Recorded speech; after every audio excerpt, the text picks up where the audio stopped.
Welcome in! Willkommen back to the trainer closet, where trainer secrets are revealed and tested. Individual results may vary depending upon the genome and microbiome and whatever else you do. Here now is Mike. and the rest. Now, Mike, what is current this week?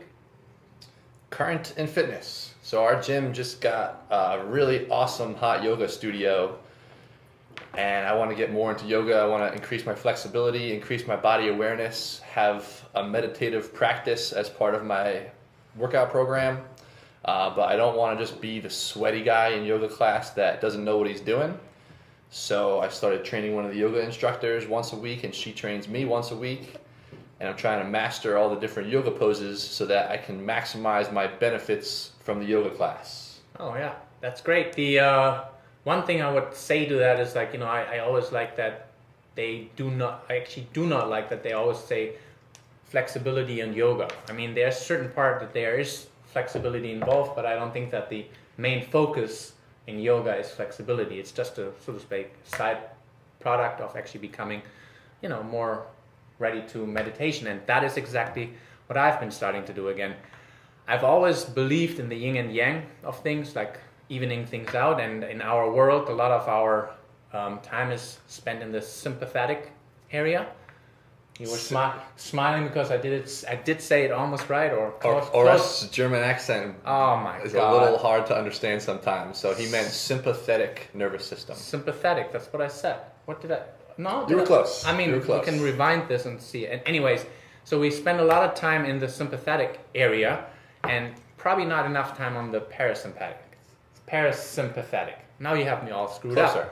Yeah, closer, but parasympathetic area. So like my part is I just want to give myself at least 10 minutes a day where I really do focus on, I would call it the inside eye, calming breath, and get all the benefits of the parasympathicus thing, which is basically the difference between the sympathetic and the parasympathetic is like one is the fight or flight, and the other is the Rest and digest. exactly. So I want to even that out a little more. Yeah, I think that's a great point you brought up. I think paying attention to being able to spend time in both nervous systems, sometime in the sympathetic nervous system, sometime in the parasympathetic nervous system, is really important. The sympathetic nervous system is when you're working. Parasympathetic nervous system is when you're recovering. So that balance holds the key. And you kind of to need it. gains. You need it to recover fully. And You so need like to if recover. you just continuously hit and hit and hit, eventually something will break down.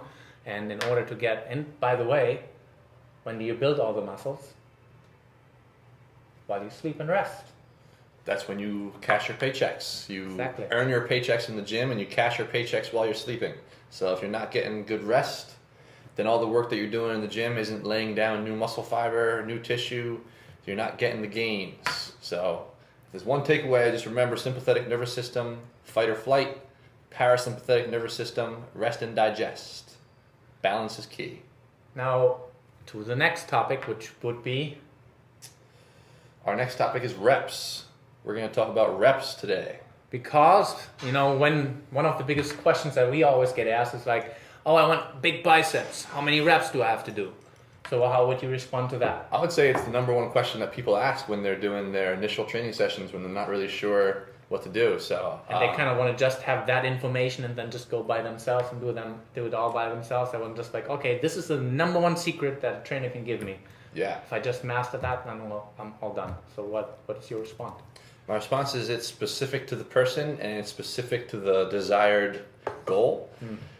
If your goal is strength gains, stay in the 5 to 8 rep range. If your goal is muscular hypertrophy, which is just a fancy word for growth, stay in the 8 to 12 rep range. And if your goal is muscular endurance, stay in the 12 to 15 rep range. Now, those are ranges and framework, but like I said before, they call it personal training for a reason. It's got to be personalized to the person and the need. 100% agreed. But if you're just looking for ranges and specific goals, there you have it. Right, and then we have to also factor in fatigue. The fatigue level after those reps, you're supposed to be at a certain fatigue level that you actually worked out. Otherwise, if I do really lightweight, with 5, then you don't get to the fatigue level that you need to in order to get stimuli. That doesn't work. So that has to be factored in. For me personally, I always am on the functional side of things. So I do tend to go for low reps and high weights more so than the other one. But all of them have their place. Again, as you said, depends on what do you prepare for.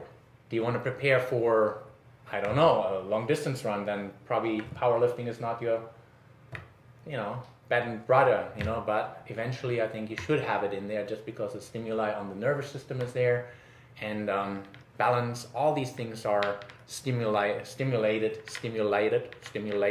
by that. So that's my little 5 cents of cool things and reps, and we're signing off. If you have any questions, leave them in the comments. Comments, I forgot about that. Very good point, Diana. We're Comments and give us comments and subscribe. Signing off.